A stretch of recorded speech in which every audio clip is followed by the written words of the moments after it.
Good morning, peoples. It is Thursday. It is already the 24th of August.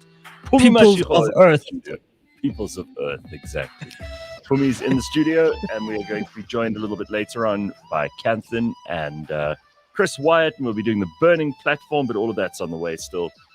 How are you, Pums? So, when Dory sent me the thing saying Chris Wyatt, the Mm, first thing that came to my mind, have you seen a film called Napoleon Dynamite? yes. The that the director of that film is also Chris Wyatt. Yeah, is that who you thought it was? I was like, what? Yeah. And Chris has been on before. He's so I big went to on listen to big the on other YouTube. shows. Oh, yeah, he's got Uh, lots of ideas and lots of things to talk about. He's by no means a fading flower. So I went to listen to the other shows because I had a moment. I was like, what? Do you think we're going to talk about llamas? But anyway, Well, there's a lot I to get love to. Napoleon Dynamite. What a great movie, huh? Love It's so good. It's so funny. In fact, I think my brother is obsessed with it because he even like uses characters from that movie in as like profile pictures and things. He loves it. So funny. It So took me. It really did take me down a little bit of the of rabbit a hole. not a rabbit hole really, but a little bit down like memory lane, right? Because then I couldn't remember the name of the llama, and so anyway. What was it? It's what he's trying to feed. Uh, He's he's always trying to feed feeding the her. llama. Yeah, and he goes, "Eat your what is it? Ham. Come get your dinner, you stupid llama. Eat your ham." Something like that. I mean, fucking llama eating ham. I mean, really, do me a favor. Anyway, okay. Were How you are at the Were you you? at the BRICS dinner last night? Did you get an No, invitation? No, but you did not. Oh no, of dear. course I wasn't at the BRICS dinner. Please, what would they invite me for? I was I was at the launch of something which I think is going to be very, very exciting, and I'll tell you about that in a second. A friend of mine is doing a big show, and it's African from beginning to end, Oh, and nice. it's going to be South African. We're going to export it to the world. He's very, very enthusiastic. It's exciting. It's a big project, and yeah, I saw lots of people there. I saw Zakes Bantwini. I saw our own Mashiane, who worked for us for a while. Haibo. Yeah. Listen, if you see MASH at a party, you know it's important, right? And there was an after party, but it was a big launch, and I'll show you a picture. I took a picture of me and MASH just to let you know where I was. And because I'm getting so old and boring, I was in bed by 10. I don't know if it's old and boring. You know when you have to be up and like awake Mhm. at 6 in the morning. You have to Right. be in bed by 10. I was so happy to get into bed. It's funny, like before, the old me would have been very happy to be, you know, meeting people and schmoozing and Gareth, having a have you ever pulled an all-nighter? In all the years that you've been starting at 6 in the morning, have you oh, ever plenty. gone out all Oh, night yeah. and then just arrived to take a quick cold shower and just start the day? In the beginning, absolutely. I thought I was indestructible, so I would do it all the time. Now, if I tried it, I'd be All the dead before I time, made it he to the says. video. Yeah, all the time. I used to do it often. I used to have so much so much energy and confidence. So look here, here's Mash. There's Ooh. Mash looking very good. It's called Umoya, and they're going to be putting on a show that they can export to the rest of the world. So it features South African theater people, dancers, singers, performers, DJs, stage designers, lighting designers, everybody homegrown. There's a girl called Tobile who they found in KwaZulu Natal, who's going to be.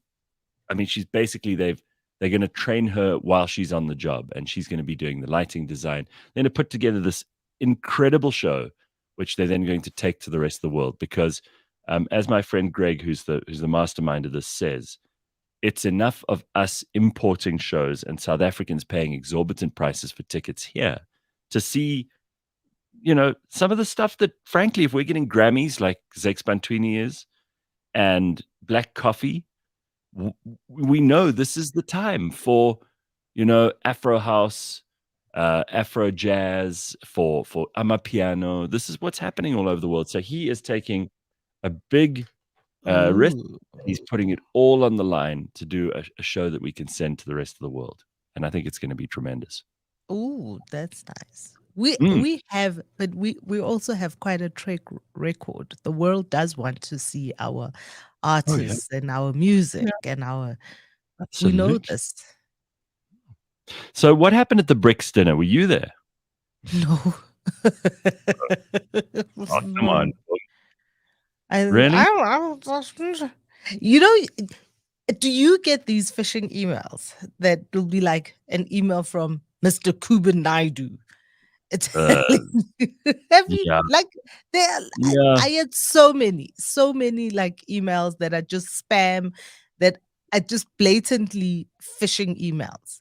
So an email came in about what is it, maybe 2 weeks ago, which that's what it said. It was an invitation to our office from His Excellency President Cyril Ramaphosa, and we all just laughed it off. Like, why would we be invited to a BRICS dinner? But yeah, no, we so went it might have been for real. It might have been for real. It might have been for real. But I was just like, you don't want to be at that dinner. I have a feeling it's going to be a little bit like all those people that went. Do you remember when the famous, now infamous wedding happened at Sun City, the Gupta wedding? Yeah, there were lots of people at that wedding, and they never knew that the pictures from that wedding are going to be the downfall of so many. Yeah, because if you were seen at that wedding afterwards, you were persona non grata, but it took a little while to kick in, right? But when people were at the wedding posting pictures on their Instagram, and there were many of them, people were like, oh, what's happening in Sun City? But now, here we are. I have a feeling these BRICS dinners are going to be a bit like that. Yeah, I think there's a lot that's going to be coming through about exactly whether this is good, bad, or ugly. I see lots of people. I mean, we've got listeners to this show who are very, very pro BRICS and are excited that this is the moment that we can change the world, and finally, it doesn't have to be this unipolar world with America at the head. Some of our listeners very, very excited and enthusiastic about this. So for some reason, I think Ryan has cut me off from the comments today because I can't see any comments. Oh, that happened. Yeah. For some reason, that happened yesterday to me as well. So I don't know what's going on in the studio, but I can see the comments. Do you want to hear what people are thinking? Maybe we're being, maybe the spy bots, the bots are out here. They're checking in on us. Tell me what people are saying. I don't know why, but it seems like mine's also off here. I've just had a look now, and there aren't any. There were. Now there's nothing. Yeah. So all right, but we'll get to the comments. So I think there might have also been frantic phone calls to Lavrov, the Russian. Oh, big time! Look at this. This is a big story, right? This is the story of all stories yesterday. So while I was sitting at this launch, I get this from a friend of mine who's very on top of news. Yevgeny Prigozhin listed among the passengers on a plane that crashed in the Tver region. This is out of Moscow. So crashed or shot down? Well, okay. So just let's remind people who Yevgeny Prigozhin was. He's like this warlord who was in charge of the Wagner Group, which was a paramilitary group in Russia. He's a caterer with business interests. That's one way to put it. In a mercenary group. That's one way to put it. But we know the truth, right? This guy, he supposedly, whether it's true or not, we still don't know, but he supposedly staged a coup where he was marching on Moscow and he was about to take our friend Vladimir Putin out. And then suddenly an agreement was reached. He went off to, I think, Belarus. He was given a kind of elegant exit. And we thought, all right, well, that's the end of that. And then Vladimir was very much back in power and back in strength and, running things as usual. And So then, RT has a video that is supposedly, it's about a minute and a half, and it is supposedly of the plane coming down. Well, either way, who does this benefit, right? Whenever you see someone and you think it might be a political assassination, who does it benefit? So, sir, my conspiracy theory. Let's hear it. Also, okay, I also want to say that my conspiracy theory was strengthened by an MI6 comment that I saw on Sky News. That maybe he pissed off enough people in the military who want to, and maybe there is a message being sent to Putin and not so much a message from Putin. Right. Because as in, don't mess with us. As in, maybe there are some high ups in the military that have had enough of Putin's shit. So why would they take him out? Why would they take? They take Prigozhin out? Because Prigozhin is one of the closest people to Putin, and so it's just a shot up in the air to say, Putin, just curb your enthusiasm. Maybe it is a revolt against Putin from the military. Using Occam's razor as the best explanation is the most obvious and simple one. I think this is Putin taking out. I genuinely, the guy. But why would Putin take out his man?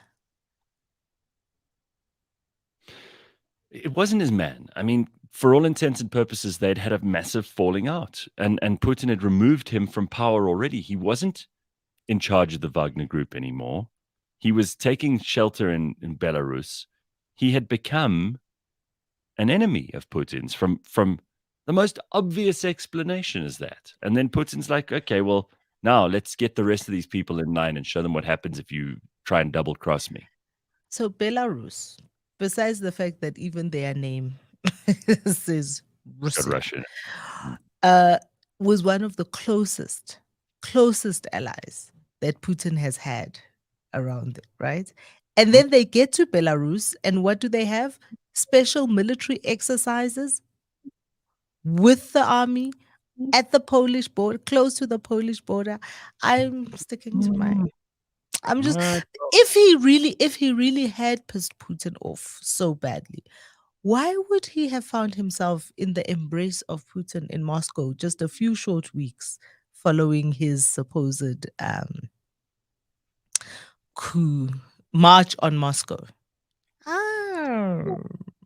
It's a big story anyway, right? This guy, it's a rapidly developing story all day today. I think we're going to be listening to all sorts of theories around what happened. The fact that we're casting aspersions on this one, or we're coming up with this theory, or this is what we think happened behind the scenes, it's almost it doesn't matter what the real truth is.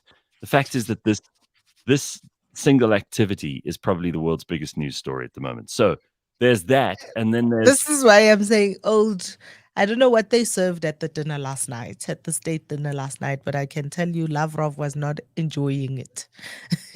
Must have been like fielding calls of, what the fuck, dude?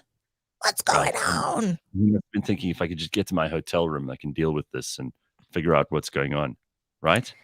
Maybe he left early. Well, we don't know because you didn't accept the invitation to the stupid BRICS dinner. If you were at the dinner, you would have been able to help us with all these questions. The other big story, I think, internationally in the news is that there was a debate last night, the first Republican debate, and people are talking about the the fallout from that debate, of course, Donald Trump was not there. He did not have any interest in being there. They asked him on Tucker Carlson, where he basically did an alternative interview. He took Tucker Carlson, who's had he's clearly not big mates with Fox News. And he decided, I'm not going to go and do this. You know what he said? A lot of people want me to do this debate. I'm not interested. These guys are at like 1-2%. I don't care about what they're doing. So he decided he'd rather do an interview with Tucker Carlson. Apparently, big ratings battle, but very bad debate for DeSantis, who was kind of running at number 2 for a lot of the time, and now seems to have fallen completely. But has been slipping since even last week. I mean, even last week he was already kind of seemed to be torpedoing, So right. So I think it's sort of tickets for him at this point, although I don't know if it's the end of his presidential ambitions, but certainly they seem to all be training fire on him last night. My favorite comedian and impressionist here, Matt Friend, seems to have a good take. Donald Trump recently pledged to continue to run for president, even from prison. I love this for him. Just the idea of him running for president from a cell. Just, who dropped the soap? Where'd it go, right? Who wants a blizzard? Anyone want a blizzard? What is that, right? I'll tell you what, we divide the prison up by race. So where are the blacks? We love the blacks, right? Look at my African-American over there. Such a great guy. Such a great guy. Any Mexicans? We love the Mexicans. Anybody from China? Because we love China. They're ripping us off.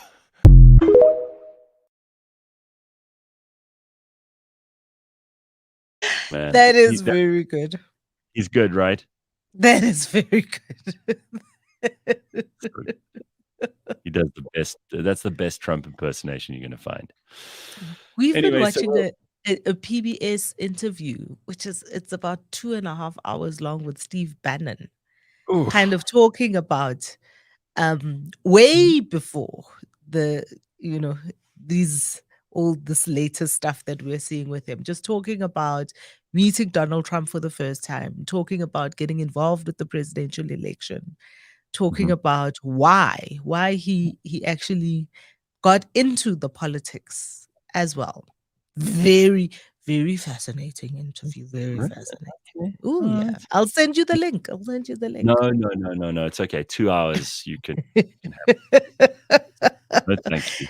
Listen, it is a very watchable 2 hours, my friend. It is an absorbing interview. Okay, I hear you, but I'm not. 2 hours to watch Steve Bannon? No, I think I'll find something better to do. So apparently, here's a video while we're playing some videos of stuff. This is President Xi and Cyril last night. So some people are saying that Cyril's speaking Chinese to him here. He's not speaking. Okay. 啊，你们这个中文都还学了很多。还在学。打鼓还有学什么书法、武术。书法、说话。功夫学。还不学没有功夫，还有唱歌。啊，这是佛教。佛教也有功夫啊，少林寺啊。Excellent. Well done. Thank you. Okay, Cyril definitely not speaking Chinese, but those dancers, the performers that Xi's talking to were. But the beginning of that video, you also see Cyril's club foot there is quite hectic. What? He's got a club foot? Just just go to the beginning of that video. Yeah. Okay. 你们这个中文都还学了。 That he turns his one foot in. He's not turning it in. It's just. He's got a club foot. Saying, do you think he gets a disability grant for that foot? Well, I think he should go for it anyway. If he doesn't, he's missing out. Look at Madiba's statue with a painful expression behind Xi and Cyril. There are so many videos that have come out of this thing. There's also a video with a bit of a scuffle between with Xi's interpreter and some of the presidential protectors, Oh, that also really? came. It was very funny. Oh, wow. Scuffle Okay. with all the protectors. The videos that are coming out of this thing. But look, I think there's a lot going down, and these 3 days. So, and because I'm out here in Rosebank, we hear the fighter jets flying over. You heard them yesterday as well? Yeah, Oh, making a big racket. fighter jets coming over. There's police everywhere. Mhm. It's quite a buzz. Even driving in this morning, because I drive past Summer Place, and Summer Place is where the banquet was last night. So Oh. I drive past Summer Place. There's like riot squad cars. It's quite hectic. Quite hectic. This Well, apparently, according to a friend of coast. mine, a lot of very stupid people on TikTok, which is where you'll find a glut of stupid people, were posting like stuff from the BRICS Summit 5 years or 10 years ago or whatever, where Putin arrived at that one. And they were saying, oh, Putin's arrived in South Africa because they don't know that stuff is old news. This is the one that was in Durban. Is that the one that they That's the talking one. about? Yeah, correct. Yeah. I also saw some videos of President Thabo Mbeki with Mr. Lula da Silva, the Brazilian president.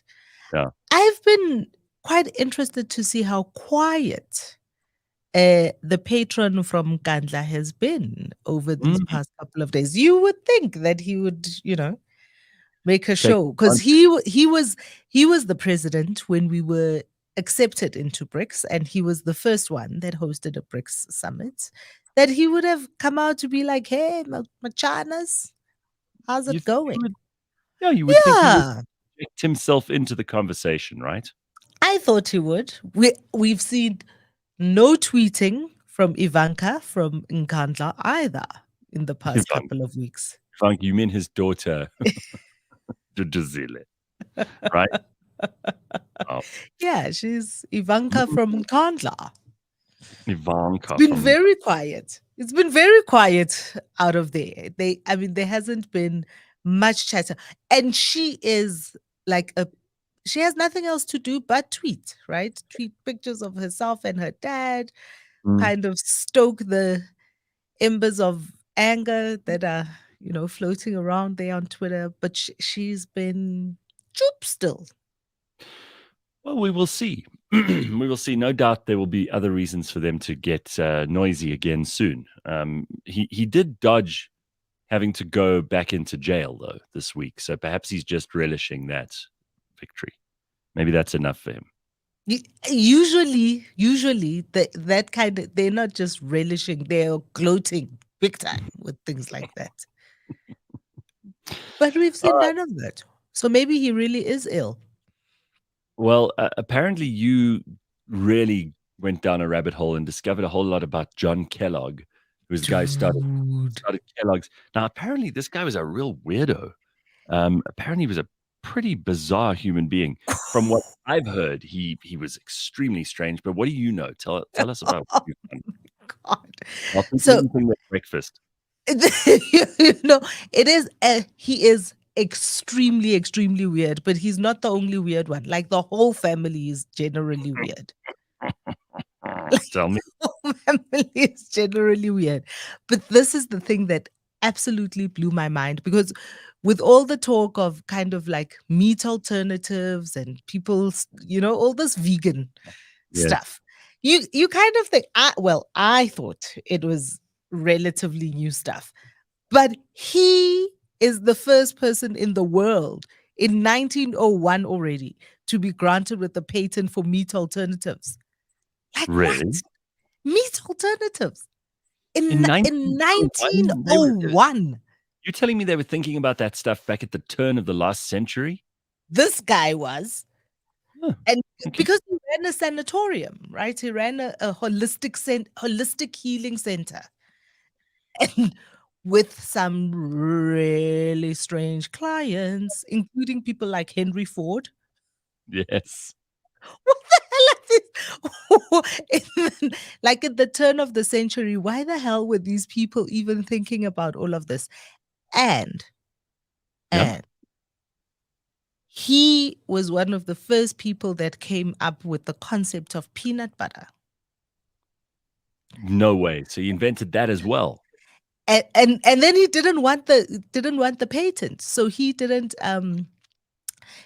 register the patent for that because he was just like, no, he thinks it should be available to all people who want it. Peanut butter. Yo. Who would have guessed? Kellogg's. Who would have guessed? I don't know what's happening here, Pums, but we definitely have a problem with the comments section, with people getting on here. Ryan's going to check it out. I don't know what's going on. So Are for all people those also struggling to hear us today? Sorry, guys. I think there's a big issue going on here. So I'm just a little bit distracted this morning trying to figure out what's actually happening in the background. It's Prigozhin and his guys. Hey, look at that. Here they all are. Oh, well, thank God. All right. The comments are back. Ladies and gentlemen, we were very worried there. We were very, very worried there for a second. You know, I never thought I'd miss the comment section, but I missed them this morning. So, guys, I'm glad you're back. What can I say? Thought like, oh no, we basically it's you and me. It's and just me and you. It's just so me exciting. and you. That's okay. That's okay. Right, so thank you. Rebellious Ruth is, of course, the chairperson of the comment section, says we can hear you just fine. So thank you. Very good. All right. Well, John Kellogg, I mean, fascinating guy. So I had no idea that he had invented peanut butter but didn't register the patent. I also didn't know that he ran a sanatorium, but I do remember something about how he was obsessed with like other people's good morals and decency. Yeah, because he was a Seventh-day Adventist. But he was not shunned, but he was thrown out because he had quite strange belief systems around it, which didn't align with the Seventh-day Adventist. Oh, very odd. Strange guy. They all were. So his dad had 2 wives. He was one of the second wife's children. The first wife had 6 children, and the second wife had 11. So he's one of the 11 siblings from the second wife. And there's like a between him and his younger brother and a sister, the kind of who came up with the Kellogg's concept and the flattening and the flakes and all of that kind of stuff. But also they were selling tons of that shit all the way back then already. They were selling tons. I mean, he must be. He became very rich because of the whole cereal thing, right? Breakfast cereal, and they marketed that so cleverly because before then, people didn't really think of breakfast as the most important meal of the day. That was an invention of the advertising business, right? Yeah, it was. It was, and when he came up with the most important meal of the day, it was made up. It's advertising. Listen, dude, there are so many strange, and because I've got this Wikipedia app, which I'm absolutely in love with, right? So the rabbit holes are so much easier to fall down in because it's an app. It's like, and the 2 things, and I don't even remember how I got started down this road with him, but he only had formal schooling because his parents didn't believe. They were Seventh-day Adventists, and they actually thought that the second coming of Christ was imminent, even back then in 1892. Mm-hmm. He only had formal schooling from the ages of 9 to 11. Right. And then he went to work in his dad had a broom factory. So his job was sorting brooms. Right? Sure, so but, again, like everybody thinks these millionaires, they just stumble across a good idea or they inherit a bunch of money. Imagine working in a broom factory. That kind of been very inspiring work. These days people are like, oh, I'm trying to find my purpose. And I don't feel like in this job I get to express myself adequately. Imagine working in a broom factory. And then he went to work as an apprentice to one of the heads of the Seventh-day Adventist church in their neighborhood, and that's where he apprenticed and trained as a doctor. It's like, the fuck? Like, gonna ask you do you hear I'm this? I'm not sure. Are the Seventh-day Adventists the same as the Mormons? That's the same thing, right? No, those are No? Latter-day Saints are Seventh Day. Oh, The okay. Mormons. So Got Mormons are myself mixed up. Latter. Yeah, you're getting all your Christianity sects mixed up. But he also and he also so Carlos says, didn't he invent the cornflakes to curb masturbation? It wasn't to curb masturbation.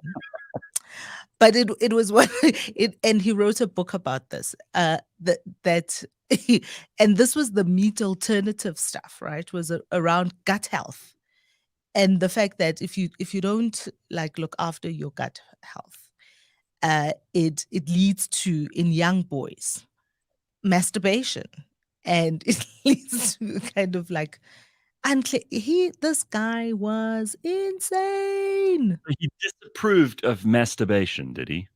He did disapprove his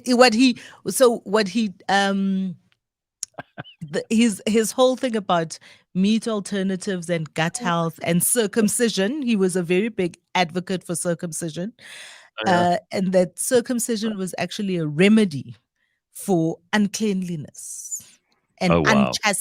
unchastity and masturbation.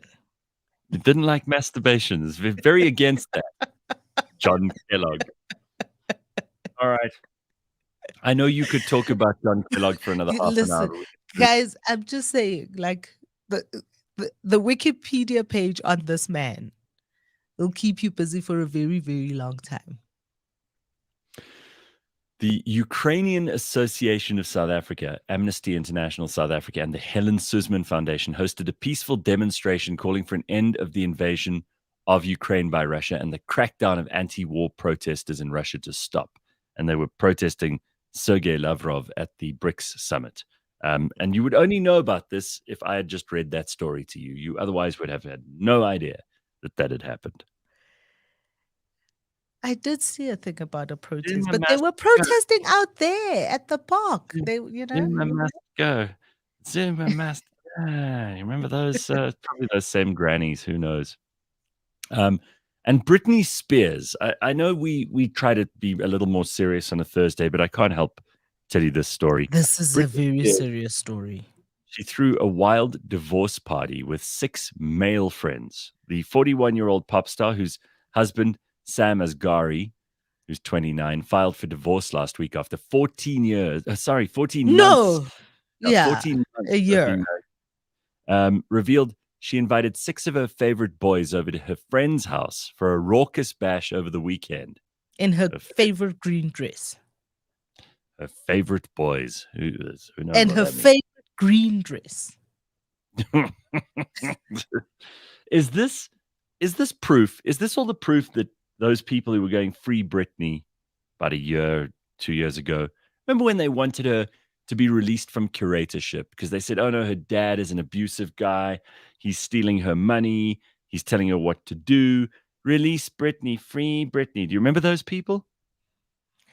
Dude, I don't know what is going on. I had all but forgotten about Britney Spears until she showed up almost every day posting videos of herself dancing in the lounge or something in her bra and underwear. This woman should be. I just want to say again to all those people who are very worried about Britney being in curatorship, this person needs to be in curatorship. No, let her is squander her money. No, she is a disaster. Phumi, she's not even. It's not even about the money. She's just she's a disaster. She's embarrassing herself. It's fine. It's fine. Really?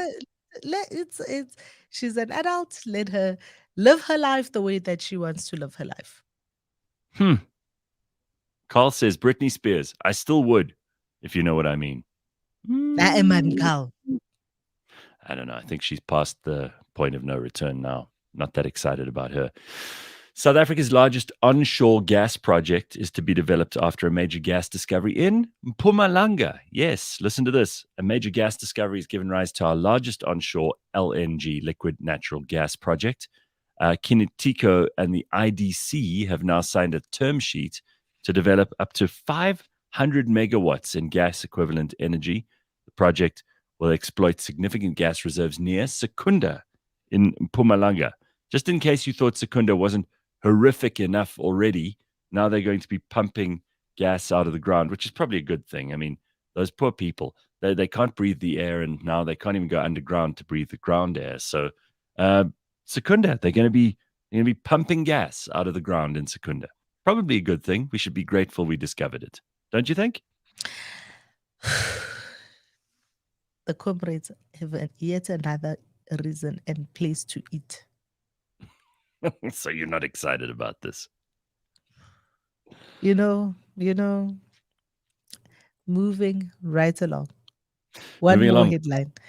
Gauteng has now got 3 private firefighting companies because we can't rely on the actual fire department, which is paid for by government. 2 weeks after Fidelity Secure Fire launched, the team has already responded to 35 fires, 8 of which were major structural fires. The team includes 55 firefighting professionals expected to attend around 6 fires a week, but Fidelity ADT CEO Val Bartman has said that they responded to 14 fires on the first day that they had opened. Did that surprise you? Because it surprised the hell out of me. I was like, what? So many fires? 14 in one day on their first day. I can see how fires are a big problem in the US. Most of their houses are built with wood, like our wooden structures, right? So but we have like brick houses, and not a lot of people have that. And I was like, what is creating all of these fires? They talk about structural fires that they responded to. It's like, what is setting all these fires? But again, you see, the private sector has to come in and fill in for government. I mean, it's just such a depressing scenario in some ways, because people will be charged. Apparently, if the fire department come out to put out a fire at your house, you have to pay for that. I didn't realize this. I thought that it was in the interests of society that we had a fire. Ancient Rome had a fire department because they lived in insulae, which were like houses built on top of houses. They had these blocks of flats back in ancient Rome, and if a fire started in one of those areas, as it did many times, there was a great fire of Rome at the time of Nero, which famously he fiddled while Rome burned. But Rome had a fire department, and it was paid for by the state. The state would send a wagon out with water on it, and they'd be able to pump water and put out fires. Do you think your homeowner's insurance pays for this? I don't actually know, and I feel like we should figure this out because it's important to know what to do. People are living in their houses, and we've heard horrible stories over the years of people who've woken up in the middle of the night and there's smoke everywhere, and they've had to grab their few possessions that they could carry, get out of the house. I suppose we need to know who pays. So a friend of mine lived in a block of flats just behind a very famous, actually, block of flats just on the other side of where Ellis Park is. And that had a huge fire. In fact, also Maria McCloy lives there. She lives in the second story, I think. And the top floor, the entire top floor burned down of this beautiful block of flats, Art Deco in that. Oh, such a heart-wrenching. And I think 7 apartments in that top floor all went up in flames. Shit. That's horrific. Hectic. So do you know who pays? I mean, do you think it is covered by your home insurance? I have no idea. I know, for example, if your geyser bursts, they have to. I'm going to try and show you on my. Can you see this? Sure. Oh, wow. Look at that. My God. That looks terrible. That's horrendous, Phumi. And the fire department pitched up or not? The fire department did pitch up. This is Geez. Oh, that's after the fire? this The is whole thing? after the fire. Those are the top. The damage. Well, I mean, I was looking at a And story. this is what it looked like before. Beautiful. Sure, that's a lovely. Beautiful, beautiful building. I wonder if they'll be able to restore it. I don't know. But they had the fire department did pitch. Local fire. Yeah, the government fire department showed up. So here's an interesting story from Hawaii, where they also had horrific fires this week. Deadly Maui fires. Apparently, there were children who went missing and that are still missing. A lot of people could not get out. A lot of people jumping into the sea because the fire went right up to the edge of the ocean. A lot of people lost everything: their houses, their jobs, their money, their cars, everything. Everything. Yeah, everything. Like- And Joe Biden took him. Just listen to this. This Joe Biden. We give him a hard time, but I think he deserves an even harder time. Do you remember, if you can cast your mind back to George W. Bush and Hurricane Katrina? Do you remember 2 days after Hurricane Katrina, he did that flyover in Air Force One to see the damage, and there was that picture of him looking out of the window, and people called him insensitive, unfeeling, unkind, distant, mean, unsympathetic. All of these words were being thrown around. Basically, George W. Bush, one of the great regrets, he even said in his autobiography, he said one of his biggest regrets was not reacting faster to the devastation of Hurricane Katrina. Anyway, fast forward a couple of years, Joe Biden hears about these fires in Maui, which are absolutely one of the worst disasters to hit Hawaii in living memory. Hundreds of people displaced, many missing, children still missing, which is a scary thing. I mean, you think about being one of those parents and your kids, you just can't find your kids. I mean, what an awful, awful situation. There was a story about one little boy who all of his classmates that were at school with him are either missing or dead. And Joe Biden he's on vacation for the 400th time this year at Rehoboth Beach, where he has a holiday home. And they ask him, Mr. President, have you got anything to say to the people in Maui? And he goes, no comment. Right? Then, 2 weeks later, he finally decides to stop his holiday and fly to Maui for a day. A day, right? There's a lot that people are saying could be attributed to incompetence by officials. A lot of people saying the governor and the mayor of this town were complicit in not providing water, in not updating the emergency services, not using the sirens that they've installed all over the island for things like volcanoes and hurricanes, because it's an island. It's a tropical island in the middle of the Pacific. You need to be aware of volcanoes. Right, with the natural disasters that can befall you there. It's a very, very dangerous place. So the worst part of this is that this guy has not got any bad press, Joe Biden, for not giving a damn. He stands up and talks in Maui. Now, he's finally there after 2 weeks. He said no comment. He's shown no remorse for any of the disastrous things that his governor, his mayor, all the other people who are representatives in Maui should have done. And this is what he says. He goes, well, I don't like to compare disasters, but Jill and our kitchen nearly burnt down once. This is what he starts telling. And he jokes. He says, and I almost lost my 67 Corvette. But jokes aside, you're talking to people who've lost everything, and you try to compare your kitchen fire back in, I don't know, the 90s somewhere to what these people have gone through. This is the worst guy to ever run for office and to ever get into office and to ever pretend he gave a shit about anyone. I mean, how can they be angry with George W. Bush 2 days after, but 2 weeks after they don't care about Joe Biden? Really, it drives me crazy. So You're so mad. You're so I mad. don't understand how you can get a free pass for behaving like this. This is clearly. Oh, Gareth. You don't think this is an issue? You think I'm making it up? No, I don't think you're making it up. I mean, I saw the videos. And in the one video, he even talks about the melting boots or something like that. But you're so upset. No, but why do we treat this guy like he's some kind of kindly old grandfather when clearly he doesn't give a shit about anyone? And then he flies back pretty much as soon as he's touched down in Maui, he's back out. And he goes and stays at the $17 million home of one of his biggest patrons, fundraisers for the Democratic Party.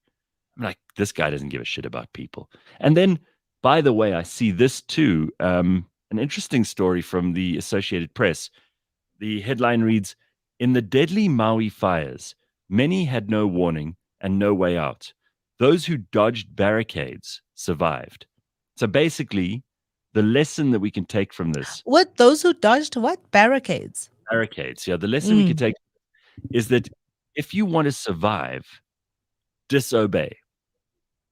Don't listen to your emergency officials and your state officials and your mayor who are telling people to stay where they were. If you want to survive, break the law. Do not do what the officials tell you. Those are the people who survived. Shoo-wee. Interesting, especially in the wake That- of Look, those fires are.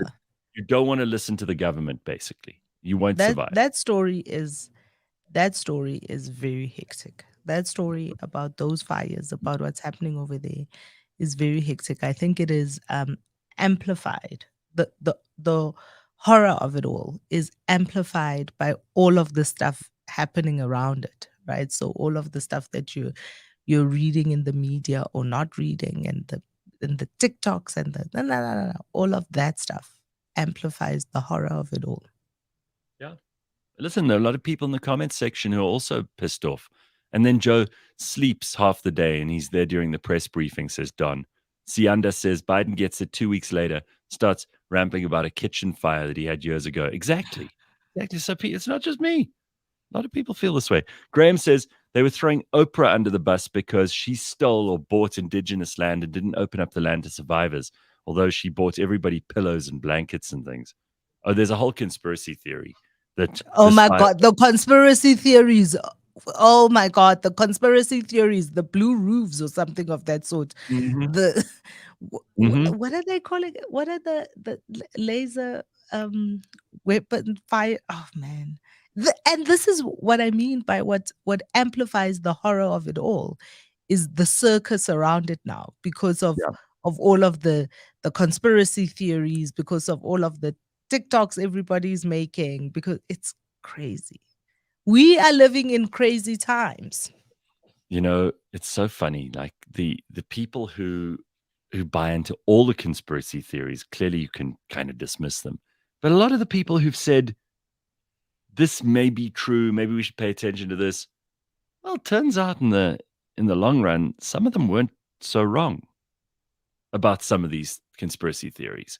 So you're left even more confused by the end of it because you're like, how did this kind of thing happen? So the thing about this conspiracy theory with Hawaii is that they say, oh no, someone like Oprah or all these rich people wanted the land that was burned, that was ravaged.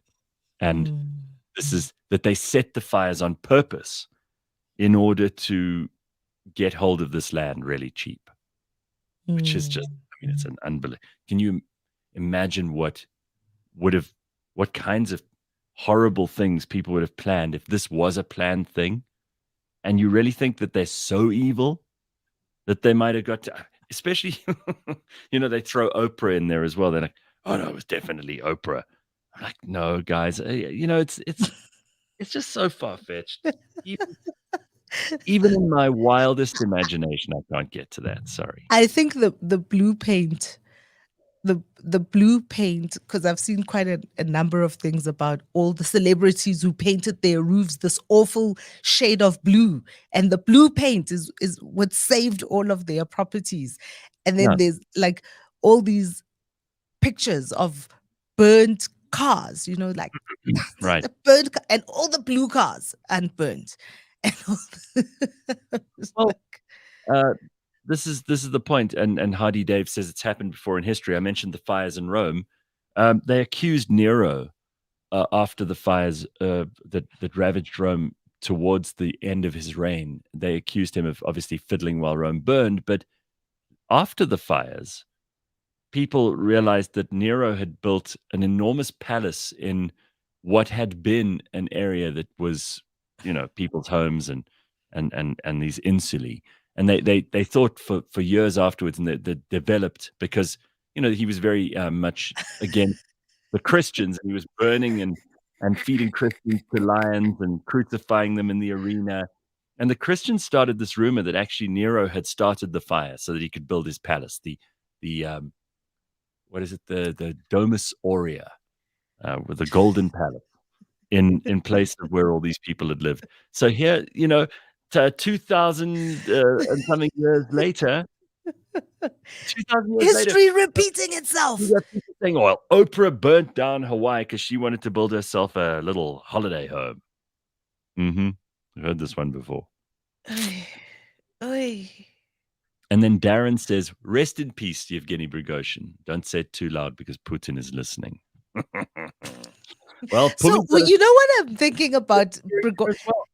I we mean, could pretty much write off the whole show today to conspiracy theories, right? so this morning when I woke up, Yeah. there were two foremost thoughts in my head this morning when I woke up. First, I wanted to check because when I went to bed, they hadn't started counting all of the results of the 5 by-elections that happened yesterday.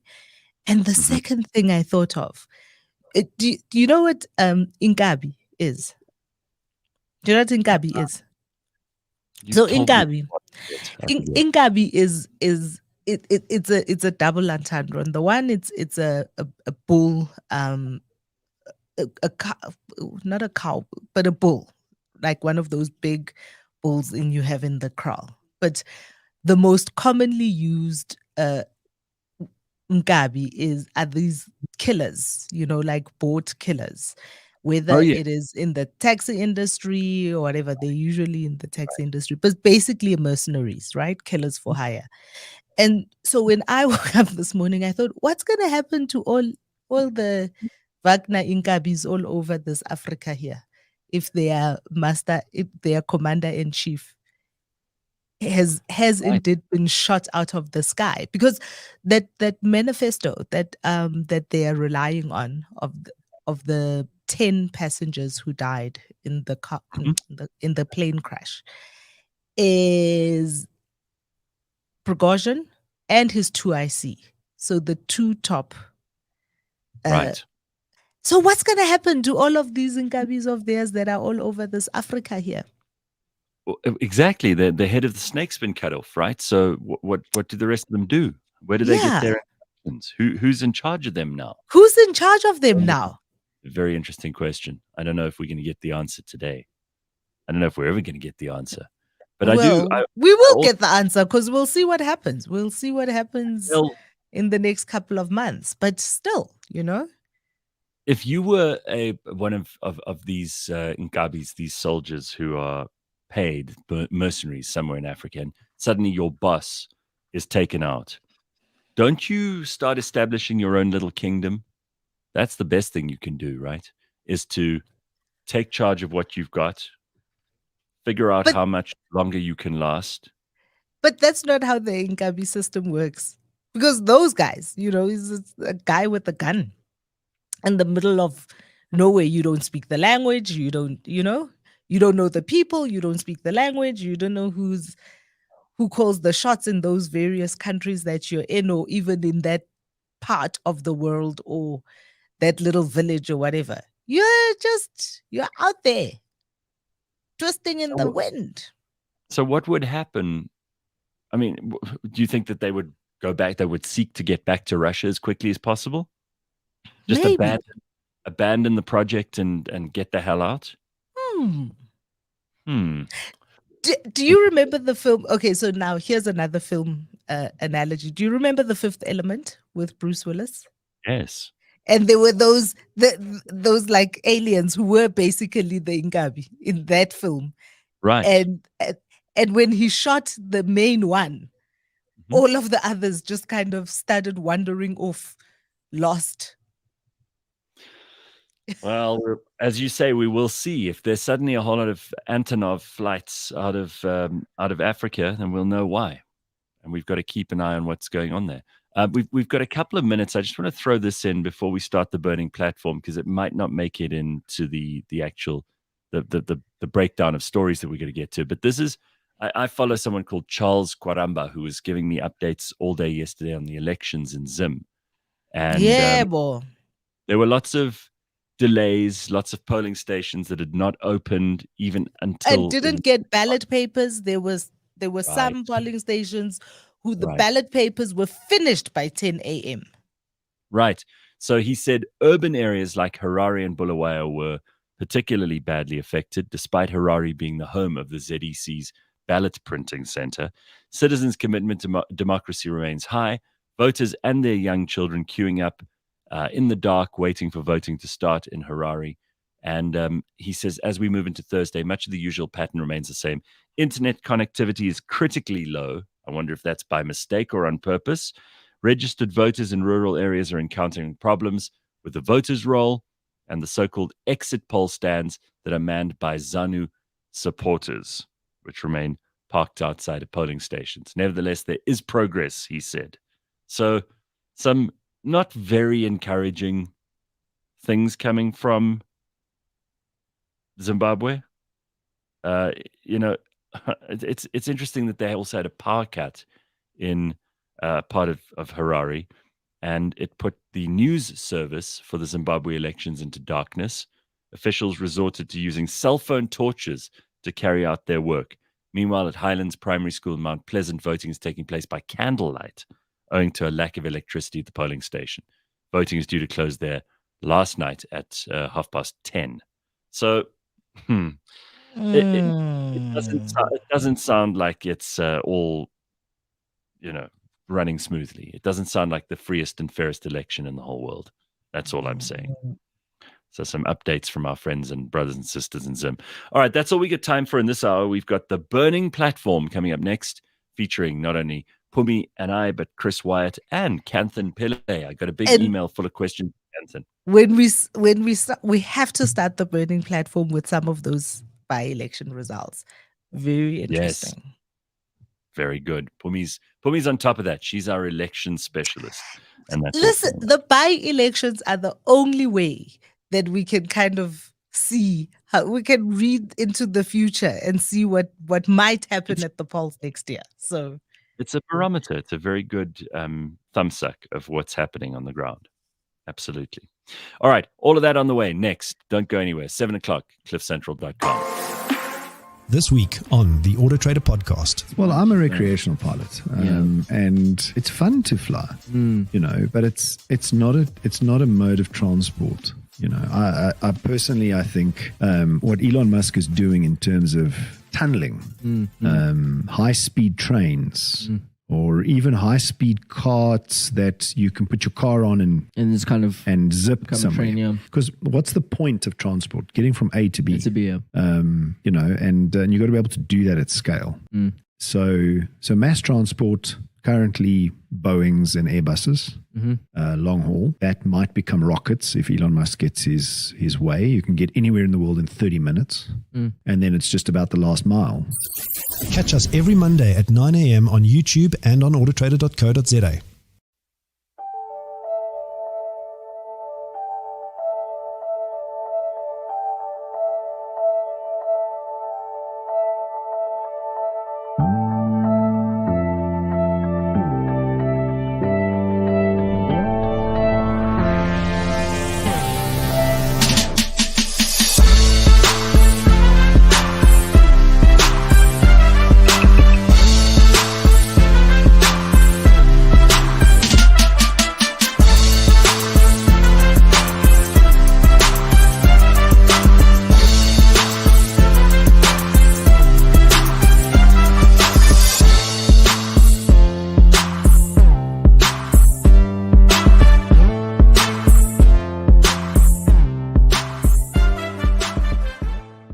And it's the changes in the immune system that is associated with a change in risk for cancer. So I've also just touched on another one, obesity. Overweight and obese patients have a higher risk of developing cancers. So are patients with a sedentary lifestyle, secondhand smoke, chemicals. And you know what? How do we avoid chemicals? In today's life, I think it's incredibly difficult. And then alcohol. 1 unit of alcohol changes your risk for developing colorectal cancer. Shocking. Yeah. Shocking to think about how many people have a glass of wine every night with dinner. 1 glass. You would never classify them as heavy drinkers, but 1 unit of alcohol has the ability to change your risk for developing colorectal cancer. That was the Tea Health Show, empowering you with knowledge. Download all previous episodes on your favorite podcast platform. The Tea Health Show is brought to you by Tea Clinic.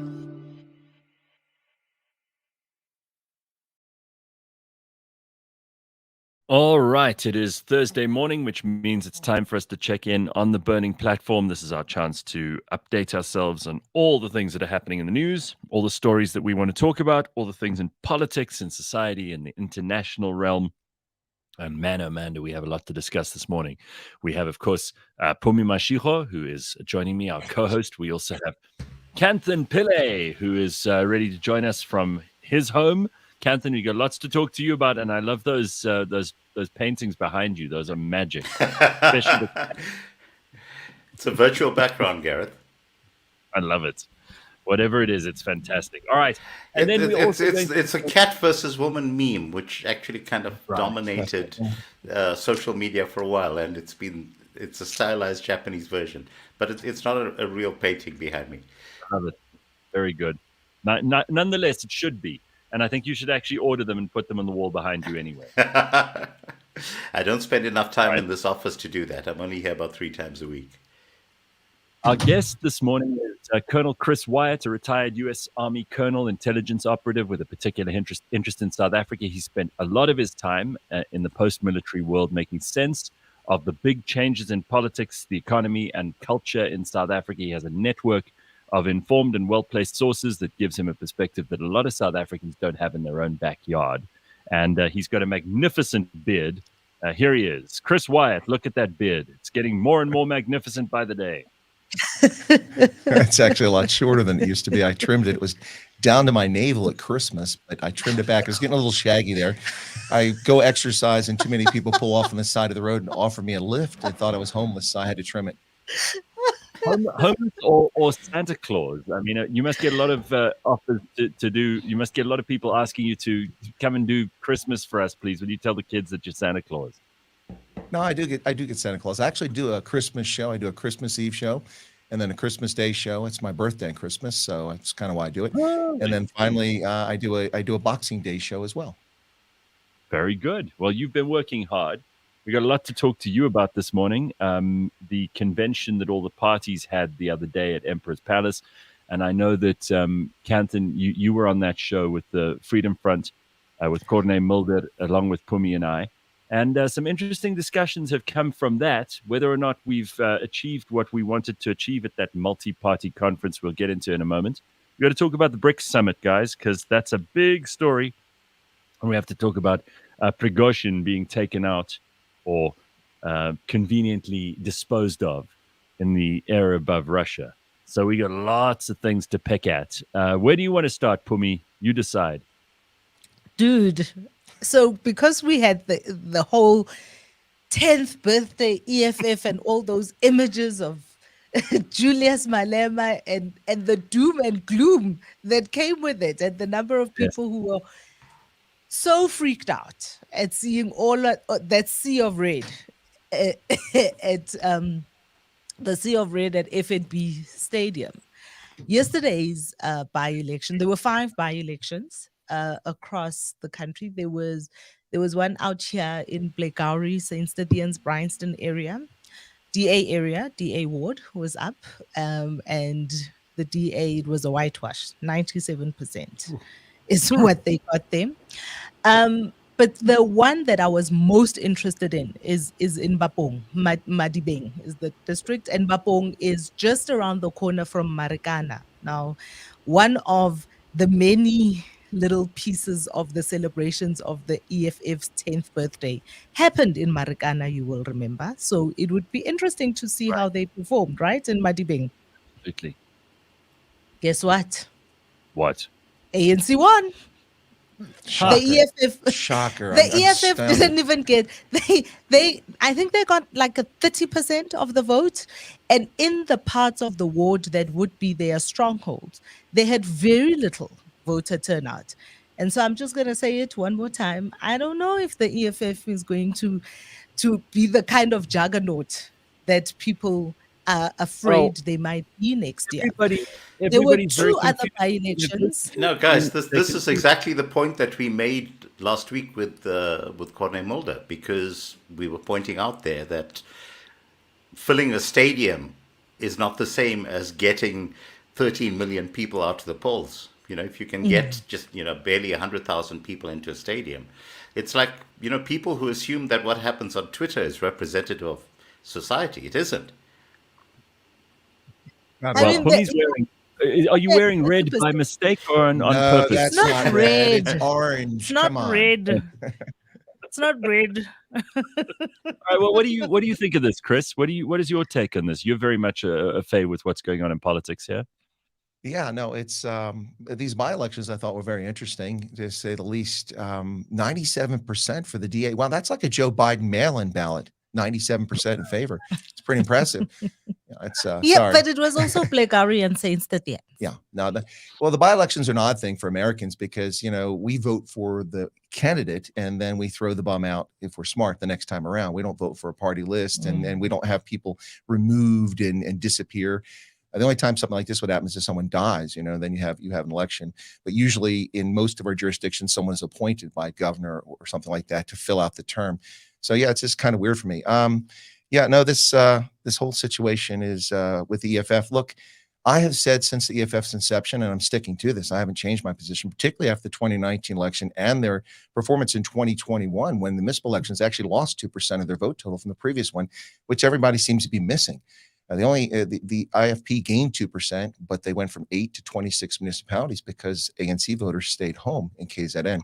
But the EFF is a 15% party maximum ever at the national level. And that's what I've said for a long time. And I'm sticking to it. Again, as Gareth said, filling a stadium is one thing.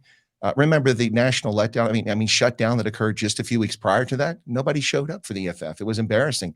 It's funny. I got attacked on one of my videos because I posted something and somebody wrote and they said, yeah, it wasn't 92,000. It was over 100,000 old men. Get it right. I'm like, come on, you want to quibble over that? What about the national letdown just a few weeks ago? I mean, there were more people at a Joe Biden rally than there were at the national letdown. Come on, the EFF is not a power in 2024. Not going to happen. That's a fantasy. The question is, how far down does the ANC go? And can those coalition behave itself and stick to the principles that they agreed to when I was down there at Emperor's Palace? All right. Well, that's a good question. And what do you make of it? I mean, in the wake of all this excitement, certainly from the opposition parties, about what happened at Kempton Park, what do you think we can glean from this? Is it a bit of a damp squib? Do you think people are excited about it? Is it going to make a difference? Have these parties come to an arrangement where they will be able to cooperate effectively? Should they be able to get more than 50% of the vote?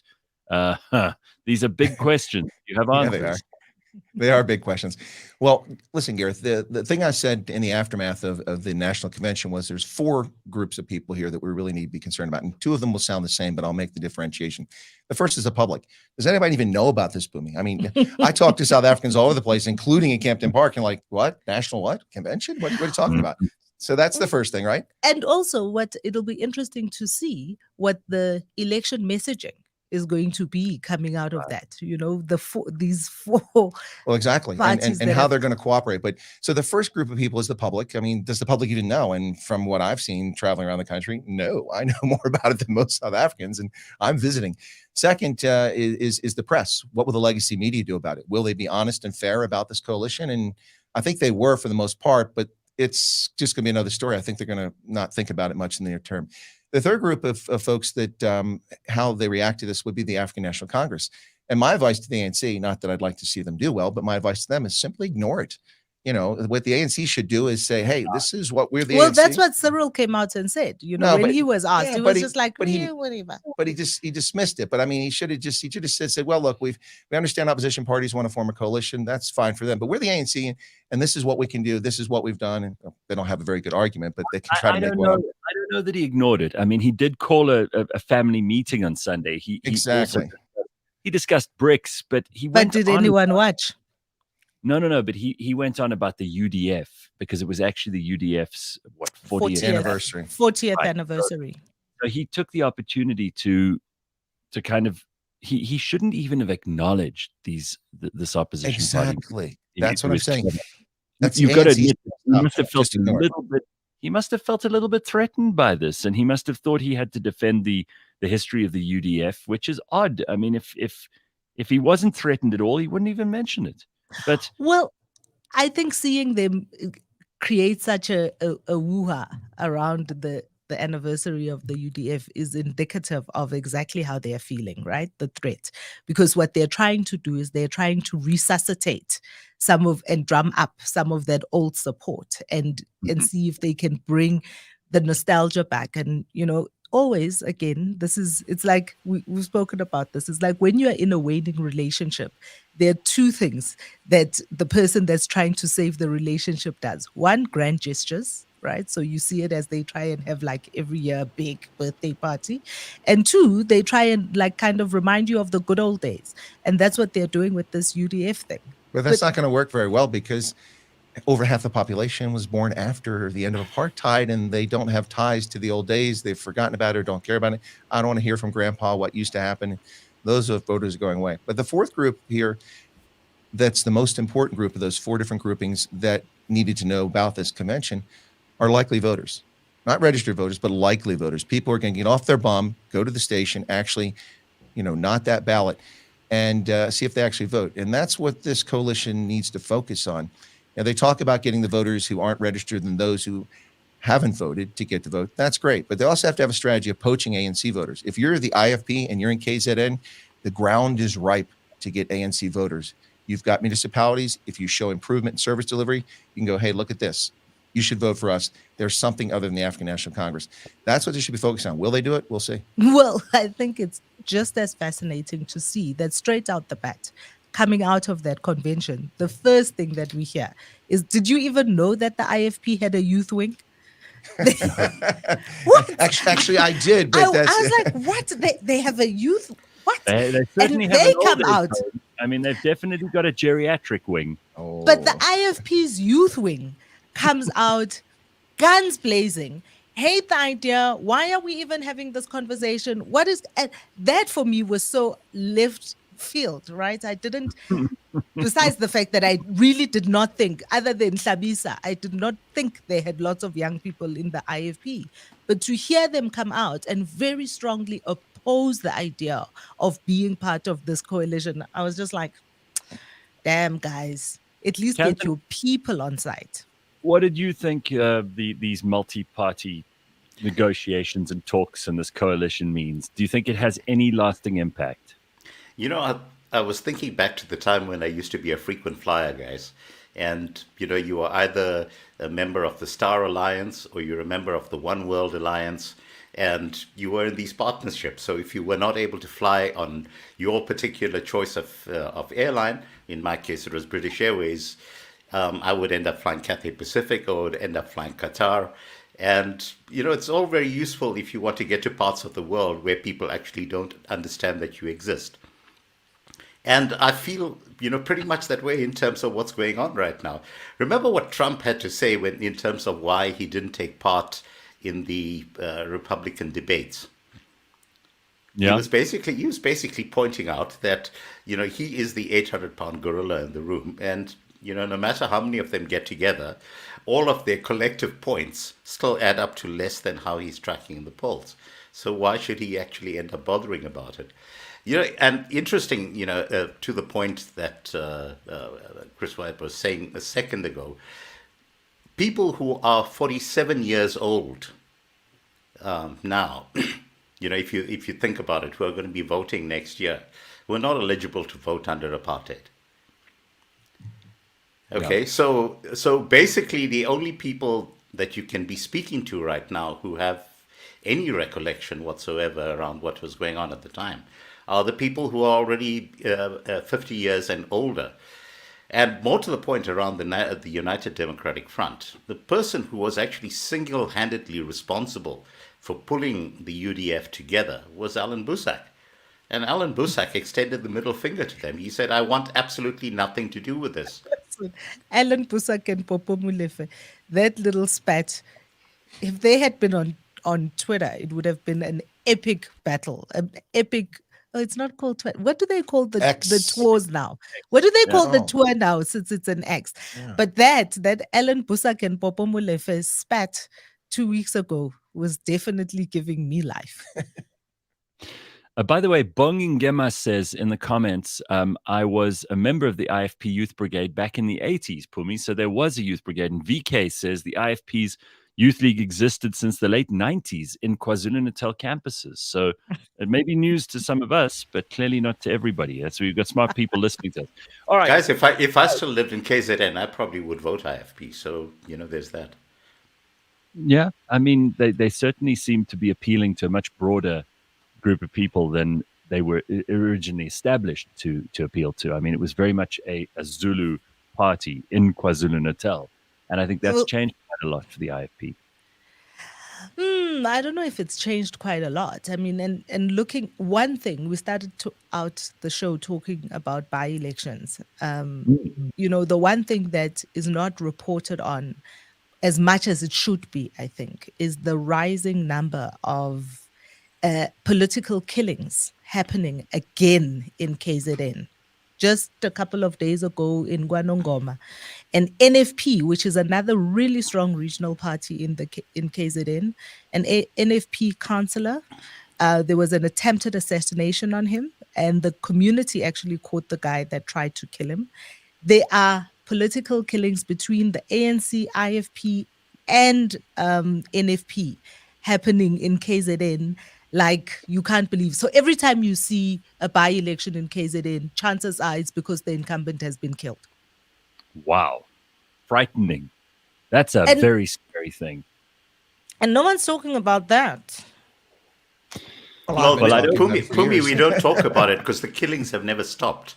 Exactly. It's been continuous. I mean, this is... And that's why I'm saying a rise in those killings as well, is what we've been seeing.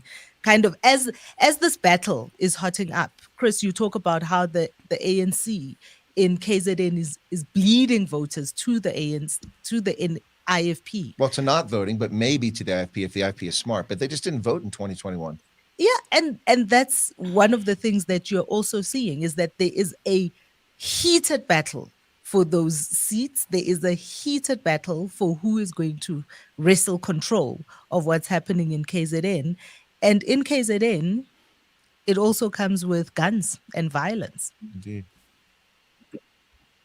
Guys, the president is making a huge fuss of BRICS. Some people in South Africa are extremely excited about this. They see it as an opportunity for a new world with not just one pole, with America being this hegemonic power, that the dollar is the only currency that we could trade with internationally.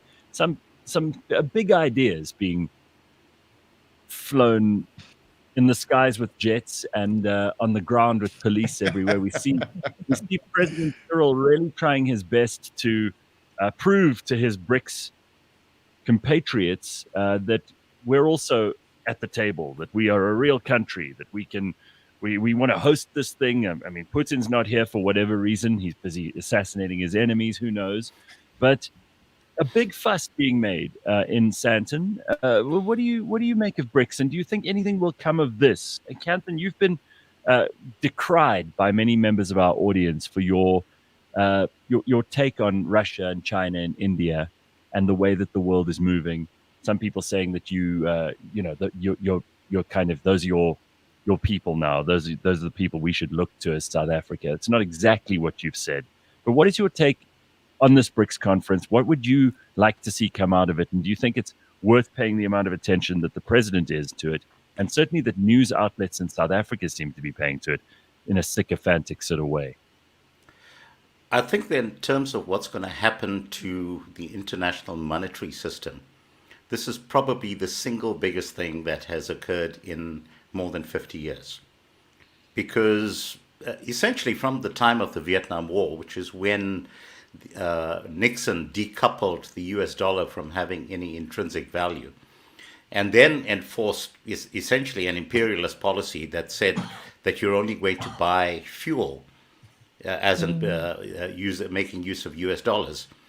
It effectively created a scenario where the US dollar was boss in the world.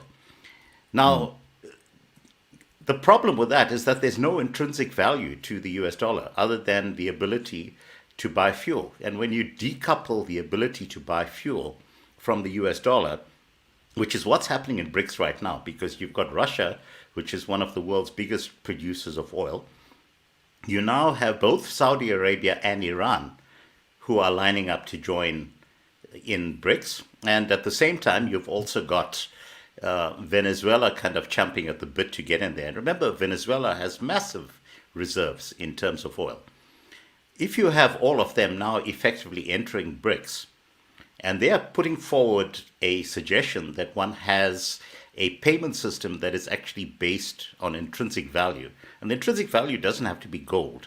It can be whatever resources are actually produced by the member countries. So it can be oil in the case of the Saudis and the Iranians. It can be gold, uranium, manganese in the case of South Africa, and in the case of Russia. It can be rare earth elements in the case of China.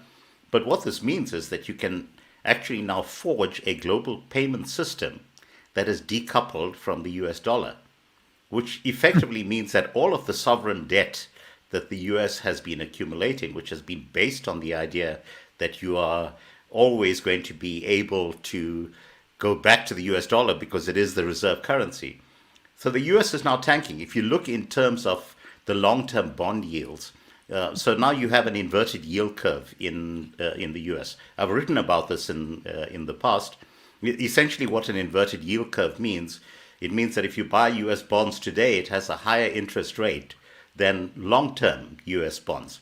What this means is that the markets around the world are saying, we don't have confidence in the future of the dollar. We're going to put money into buying US bonds right now because we believe you're going to be able to pay right now. But if we put it forward to the future, we actually don't believe that you're going to be able to do that.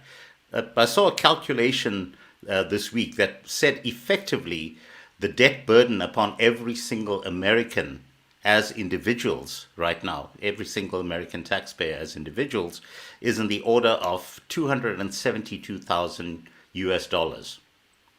So how on earth, when you have an economy that is basically in decline, no matter what people say, how do you end up repaying that type of debt over the long term? So yes, BRICS is important, guys, for the very simple reason that the rest of us who run our economies based on real things. And look, South Africa produces real things. We now actually have the opportunity to get real value in terms of our trading partners without needing this intermediary that, frankly, has been the biggest con going for the past 50 years. Well, let the American come in on this one. Go ahead, Chris. Listen, okay. First of all, somebody earlier said I missed my calling. They said I should be a sports broadcaster. Actually, I am. I do rugby. My own brand, Rugby Ascendant, and I do Springboks test matches and URC and Curry Cup. Anyway, listen, Kanthan is a really smart guy, and I enjoy being on panels with him. But we are, this is Mars and Venus here, a completely different view of this. The reason the U.S. currency went off of the gold standard wasn't to make the U.S. a hegemon, not that Kanthan was implying this, or to make it back by oil. It's because Charles de Gaulle tried to destroy America. Up until Nixon took us off the gold standard, you took U.S. currency, and the U.S. government had to give you gold in exchange for it. And de Gaulle tried to bankrupt America. He was angry in the 60s, and so he did that, and a lot of people started trying to get gold from the U.S. government, so they had to go off the gold standard. Otherwise, our gold reserves would have been completely depleted. We wouldn't have had any.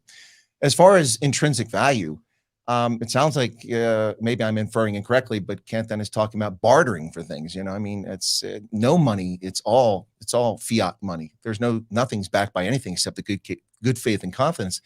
And that's why this idea of a BRICS currency is interesting, and it could have potential, but I see it right now as just a red herring. It's utter nonsense. First off, China's currency, according to the International Monetary Fund, the yuan or renminbi, is convertible. But Phumi, do you have renminbi in your pocket? I don't. I've had pounds and I've had rands and I've had pula, but I've never had Chinese yuan in my pocket. No one trades that in Europe or in Africa, anywhere. You can't get it. So if the second largest economy in the world, which got there by hook and crook, by the way, went from 2 trillion in 2000 to 16 trillion now, if that economy's currency isn't something that people want to buy already, how is a group of, an acronym created by a Goldman Sachs analyst 21 years ago or 22 years ago going to come up with a currency in the near term that's going to displace the dollar? And that's not just pro-American because I'm an American. It's just the reality. If you go back 30 years ago, the world saw many international currencies that were traded frequently. The dollar, the pound, the Swiss franc, the German Deutschmark, and the Japanese yen were all heavily traded. The dollar wasn't the super dollar so far as international trading that it is today. Yes, oil is always traded in dollars, but international transactions were settled in all those currencies. But today, it's really about 85% in dollars. The euro came about and the mark went away, and Japan has stagnated. And as a consequence, traders have gone with the dollar. But the biggest financial center in the world is actually in London. Trillions of dollars flow through London every day in Canary Wharf, and most of those are dollars. I don't see a BRICS currency being anything tangible in the near term. Maybe down the road it's possible, but this is really just China trying to get its way and deflect, and it's anti-Western sort of thing. And good luck to them if they pull it off, but I won't be buying any renminbi or BRICS currency soon. What are they calling the currency? R5? No, R5 is a term that I put out on Twitter a while back, based on the fact that the 5 current BRICS members all have currency that begins with the letter R. But I was pointing out at the time that what you're going to have in this scenario is not going to be a currency that one keeps in one's pocket. This is not going to be that type of currency. It's basically going to be a common set of rules for exchanging value between countries. Guys, I started, writing a fairly longish piece to try and explain what's actually going on here. And I started off, and this is for Chris's benefit, by saying, there's a quote in Douglas Adams' posthumous work, The Salmon of Doubt, where he described a set of rules that describe our reactions to technologies. And he basically has 3 rules. He says, anything that's in the world when you've been born is normal and ordinary, and it's just a natural part of the way in which the world works. Anything that's invented between when you're 15 and 35, you see that as new and exciting and revolutionary, and you can probably get a career at it. Anything that's invented after you're 35 is against the natural order of things. And the problem is right now, for people like Chris and myself who are in that over 35 category, we're not able to actually conceptualize a world that is so fundamentally different, because we've gotten used to this idea that we need to carry dollars or pounds in our pockets. Now, actually, we're going to be ending up swiping wherever we happen to go, and the idea of actually needing to carry any particular currency in your pocket is going to be something that is so completely outdated. We have street vendors right now in the townships in South Africa who have card machines with them that allow them to accept payments. And, increasingly this idea that one needs to have a global reserve currency that one carries is not there. Now, more to the point, the idea of the dollar as the reserve currency was something that was actually posed as an alternative to that which was proposed by John Maynard Keynes, who was actually proposing a payment framework that is not dissimilar to what Dilma Rousseff, who is now heading up the BRICS Bank, was actually talking about in terms of the framework for the BRICS currency. The BRICS currency is not going to be something you keep in your pocket. The BRICS currency is going to be an international standard that you measure the value of your currency against. Once it used to be that you measured your currency against gold. Once it used to be that you measured your currency against silver. Once it used to be that you measured your currency against salt. That's where the word salary comes from, because salt was such a precious commodity, and people used to get paid in the equivalent of salt. Going back to the time of the Babylonians, currency, you actually issued scrip against the value of grain that was stored in vats. So this is not something that is new or outrageous. It's something that's actually been part of human history. And really what's happening right now is that you are removing the ability of effectively one country to control payments throughout the world. And the US controls payments throughout the world because of the fact that they effectively control SWIFT. SWIFT is the international payment systems. And because of the fact that the US is able to disconnect people from SWIFT, they're able to control the free flow of value around the world. So they were able to shut off people like Venezuela. They were able to shut off people like Iran. And then suddenly they tried doing that with Russia. And that basically triggered a wave around the world where countries were saying, if they can do this to Russia, why would they not also do this to my country? And so you've seen everyone going through this process of reducing the US dollar reserves and looking for alternatives. But the alternatives are not in currency. There was an even more egregious use of this by a government against its own citizens in Canada. When you had the truck driver protest, and Justin Trudeau and his government decided to actually cut those people off from their funds, their own money, using these systems. Right, Chris? Well, Farage has had his bank account closed. Let's put that in perspective. Right. Yeah, that too. No, absolutely. Listen, Kanthan's onto something here. The SWIFT thing is a real issue. I mean, Namibia wanted to buy jet fighters from China, and we didn't allow that, the U.S. government, because the transactions had to go through a bank in New York. We were able to shut that down. So yes, that's a true story. That absolutely is the case. But yeah, with the Canadians, but I mean, this goes back to, okay, Kanthan, look, I'm like Inspector Gadget. I'm an early adopter of everything. I've been writing code since I was a teenager. I use IBM data punch cards. So I'm not a fossil as I get older that can't change and can't imagine a different world. I can, but even in the Fifth Element, which you guys were talking about in the last hour, they delivered the post. It wasn't even email, and that was made in '98. But seriously, no. The thing about all of this that should worry people is how easy it is to control. It'll just be a matter of time before I go to the petrol station and I pull the handle out and I start pumping my petrol, and I get to about 5 liters and it stops because I've exceeded my social credit score, or I've exceeded my carbon output score, and they can shut down my card. I can't pay in cash. I go to Starbucks here in South Africa occasionally, and they say, we are responsibly cashless. And I said, really? So you don't let poor people buy your Starbucks? And they look at me like I'm crazy. Well, not everybody can get a credit card or a debit card. And I don't want to hear about this ubiquitous thing. Everybody's going to have one. This is a serious control issue. I think people should be very concerned about this. And yes, Kanthan, I agree with you that the BRICS is intended to be this method to pay things, international transactions. But I mean, right now, the Russians have a real problem with their trade with India. I mean, there's so many rupees that the Russians can't use the rupees, and the Indians aren't giving them any grain or wheat or rice or something that's going to make up for it. So here's one more piece when it comes to that. Having one currency, and I'm not advocating, if it's a euro, fine, I'm not going to lose any sleep. If it's the rand, well, maybe the rand I might lose sleep. But if it's an international currency, I don't lose sleep. But when you have multiple methods of payment, there are people who extract value along the way, and you get screwed. When I lived in Botswana, I'm paid in dollars. That's my salary, but I'm in Botswana. And in order to buy petrol in South Africa, at that time, the banks had this deal where you couldn't use credit cards, only debit cards. And I didn't have a South African debit card. So every time I came across the border with my 4.7 liter V8 engine, which needs a lot of petrol, I had to carry a wad of cash. Well, that's dangerous. So I got myself a debit card from Botswana, from Bidvest, but I'm paid in dollars. I change at the pool. I lose 10 to 15% in exchange there from people taking.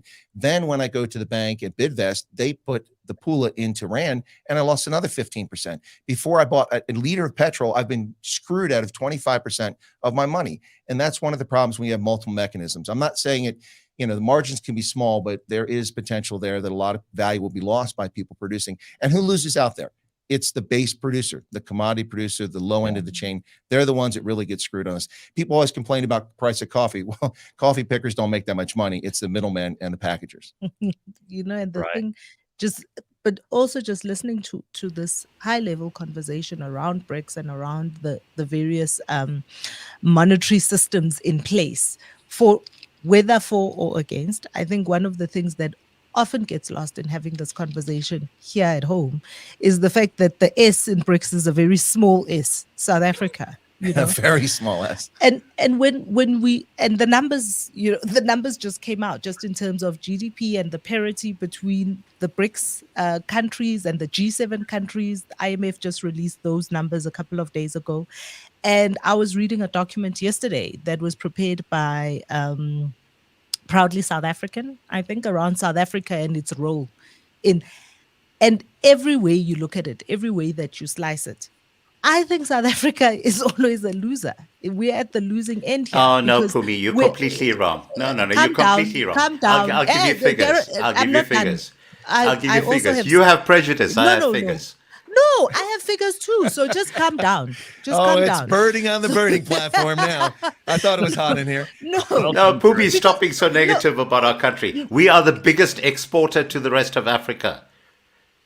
The rest of the continent buys single-handedly from South Africa. Trade. So it doesn't matter that it's 3% on this continent. The fact that we are the 800-pound gorilla. Boom all over the world, and South Africa has not seen a bounce back in our economy. All over the world, including those BRICS countries, and South Africa has not seen a bounce back in our economy. Have we? Yes, we have. Am I wrong? Yes, we have. Because you're forgetting, Phumi, and this is something we've talked about on this show before. You consider that the majority of South Africa's economy actually doesn't flow through the banking system. And the only way that you track the economy of South Africa currently is by what actually flows through the banking system. But the majority of the people of this country remain unbanked. The majority of commerce that flows through the streets of our townships does not go through the formal banking structures. And if you look in terms of what is happening on the ground, and it actually requires that we get out of studios and actually go into the townships and see what's actually happening in terms of businesses that are springing up. We're talking about cash businesses, that people set up in townships where they're exchanging goods for services on a daily basis, and you can actually see the boom happening on the ground.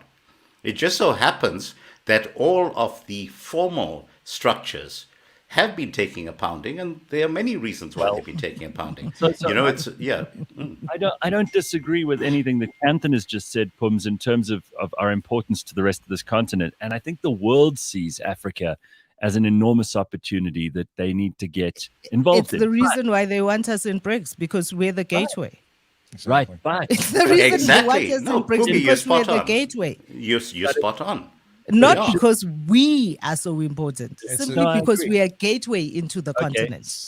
But what I want to make the point about is we should then do a whole lot more about getting the rest of Africa to like us again, rather than to hate us.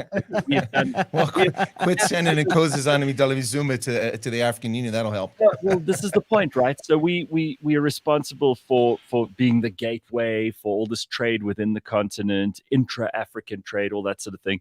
But the rest of Africa is not thrilled with us, and they're very suspicious of our motives, rightly so. We're extraordinarily xenophobic when people do come here. And we've tried to throw our weight around on this continent, and it hasn't got us friends. It's got us enemies. Francophone Africa wants nothing to do with us, and much of Anglophone Africa is completely outside of our reach as well. Certainly, the Department of International Relations and Cooperation has done nothing to help any of that. Don't you agree? Gareth, as you know, I regularly fly up to Zimbabwe because I do work up there. On nearly every single flight that I'm up, the flights are full. And who are they filled with? They're filled with white Afrikaners. Why are they flying to Zimbabwe? Because they are doing work up there. They work in the mining sector up there. Yes, it's true that on the ground there is this, I would say, well-earned perspective that, South Africans are generally disdainful of people north of the Limpopo and that we're xenophobic and all of that. But at the same time, the flow in terms of talent and intellectual capital that goes from South Africa to north of the Limpopo and actually doing real stuff on the ground, it's absolutely huge. Mm-hmm. We must not actually, use the equivalent again in terms of Twitter. where you amplify the fact that there's xenophobia, but you fail to actually understand what's happening on the ground in terms of the free flow of commerce. Zimbabwean mining would not exist as it currently is. And trust me, Zimbabwean mining is huge. It would not exist without the Boers on the ground who are actually helping it. I don't disagree, but we could do a lot more to improve our relations with these other countries. And certainly they're no big fans of ours, is what I'm saying. We have a Department of International Affairs. We should be using them to enforce and reinforce our relationships within Africa before we start worrying about pleasing our masters at BRICS. Well, Gareth, to reinforce your point there, sorry, Phumi, reinforce the point is, I've lived in Tunisia, Liberia, Botswana, Malawi, Niger, Mauritania, Uganda, and Ethiopia, all over the continent. I've worked in over 40 countries in Africa. And among political elites, that is very much an impression of South Africa. Is it's arrogant, it throws its weight around, and South Africans in the elite circles are fond of disdain on America about being interventionist, but no one's been more interventionist in Africa than South Africa. And that's resented by a lot of folks, as Burundi and Ethiopia and Congo and Ivory Coast. The list goes on and on. I'm not speaking ill. Those who know me know that I have a great affinity for South Africa. I think it's a wonderful country with great potential, and I hope it gets there. But this is a true impression. It matters. But let me go back real quick. I don't want to forget this, because Kanthan touched on something I think is very important when it comes to economics. He was referring to the informal economy. Much of Africa survives on the informal economy, and it's not captured in economic output. That's a true statement, and that's why Africans don't starve to death every day in places that are desperately poor, like Gabon or Congo, a place like that. But that's all fine and dandy, and that's important for economists and for those dealing with countries to understand. But the reality is that that economic output has little bearing on international trade, on a country's wealth. It's just people exchanging things so they survive. But it is important to remember. So I just want to bring that back, because Kanthan mentioned that, and I think that's where I was getting at. The informal economy in Africa should be measured, and it's important to know that it's there. And there is a distinction, Phumi. I agree with Kanthan on this one. Now, Kanthan and I agree now, so pay attention. Yeah, so on this point, I agree with him that the formal economy of South Africa has been brutalized. We have not seen it spring back. Folks, I have seen so many businesses that have collapsed, traveling in 6 provinces on this trip yet again. I've been here 3 times this past year, and it's getting worse for so many people. And that formal economy has a knock-on effect, because the formal economy employs domestics, employs retailers, employs clerks, employs all the petrol station attendants. When those people lose jobs, it has an impact on the informal economy. So the thing about the formal economy, as much as we can say the people are not starving to death, the reality of it is that South Africa and where we are, our influence on the continent is also because of the kind of sophistication that we have in our formal economy. Yes. And the reason our influence on the continent has also waned as much as it has is simply because we have not done enough in the formal economy to keep ourselves up there. Again, and it's about, when you think about our relationship with America, when you think about our relationship even with China, right? So they only see us as a gateway. When I look at the numbers, Kanthan, this is not the feelings, these are the numbers. When I look at the numbers in terms of how much the BRICS countries spend with us versus what we spend with them, it is completely overturned. We do not make the kind of money from that relationship as it is touted to be. And it is simply because what we are really is we are simply sending out our commodities for very little in return. And I think that the conversation around BRICS is a conversation that says, oh, BRICS is good for us. BRICS is good for us as South Africans. I don't know if BRICS is as good as they say it is for us. Maybe it is good for the individuals. Maybe it is good for the people who get IPPs. Maybe it is good for people who are in Cyril's corner, but it is not good for South Africans as a whole. Right. Let me ask this quickly, because I know Kanthan's itching to bring up all kinds of other things. We haven't talked about Prigozhin at all. We haven't talked about Joe Biden and Maui, and we have to get to that. But Chris, you worked in intelligence. What do you think the U.S. response to all of this BRICS nonsense is going to be? Because I say nonsense, but essentially to the Americans, this is a threat. It's warthog. It's saber-rattling. That's what it is. Discuss this in dark rooms. You're going to have intelligence people busy figuring out ways to thwart the plans of BRICS. What do you think the American response is going to be? Well, I think the smartest response for the U.S. State Department, if somebody wakes up Joe Biden, for him to respond would be to simply ignore it. I mean, if people ask him about the BRICS Summit, they should say there was fuck all loaded onto that summit. Nothing's happening there. That's, I think, I think that should be the approach.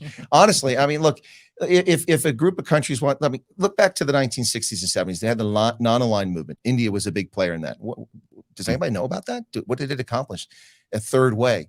Look, if China wants to do this, that's fine. But there would be a threat here to U.S. economic prosperity if there's actually a BRICS currency that people trade in, which Kanthan is talking about. That could be a threat to U.S. It would be certainly a threat to U.S. global hegemony. But that's not happening anytime soon. I think the smartest reaction from the United States government is simply to ignore it. When asked about it, say, yeah, we understand that that they're meeting. And, I would take the same approach that I offered to the ANC regarding the coalition against them. Just ignore it and move on. The U.S. needs to clean up its act with regards to Ukraine and a number of other issues before we worry too much about BRICS. I think there are more pressing issues for the United States than BRICS. As I was alluding to Tandy Modisi's comment there, there is sorry, the lady R has to make it in the conversation at some point. But no, there's nothing substantive here that I'm seeing. I've been at the BRICS the past 2 days. I'll go again this morning before I fly back to Cape Town. We'll see. I think the best approach is just to dismiss and ignore it. Chris, you spoke about how Charles de Gaulle tried to destroy America because he has our currency. Yeah, the currency because bankrupt America. Yeah. No, my congressmen are doing that. We don't need Charles de Gaulle's help for that. But where that stems from is it actually stems from a grudge that comes from the Second World War. Yes. From when America destroyed the French fleet because when they the Brits actually destroyed the French fleet, but it was a grudge. You're absolutely correct. That's right. To Germany. Yeah. That's the fear of Vichy France fleet you're talking about. Yeah. Absolutely. Yeah. And South Africa is in the same position. If the BRICS currency becomes a reality, what America cannot afford for South Africa, which is so influential on the continent, but also the gateway into the continent and the most sophisticated banking system on the continent. Correct. America cannot afford for us to fall into the hands of that side of the equation.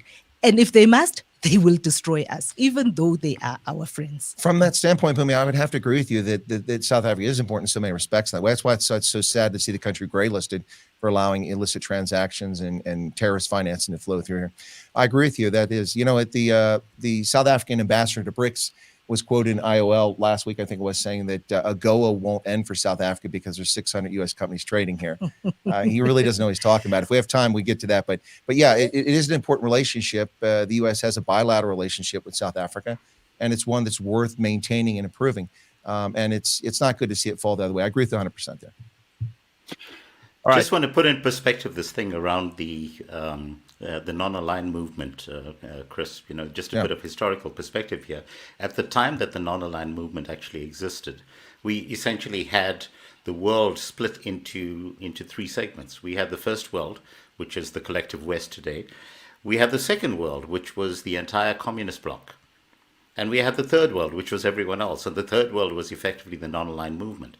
And what we have right now, today, is we still have the first world, the collective West, except if you look in terms of the degradation of infrastructure and just the social fabric of those countries, they're effectively on the path to being where the second world was during the communist era.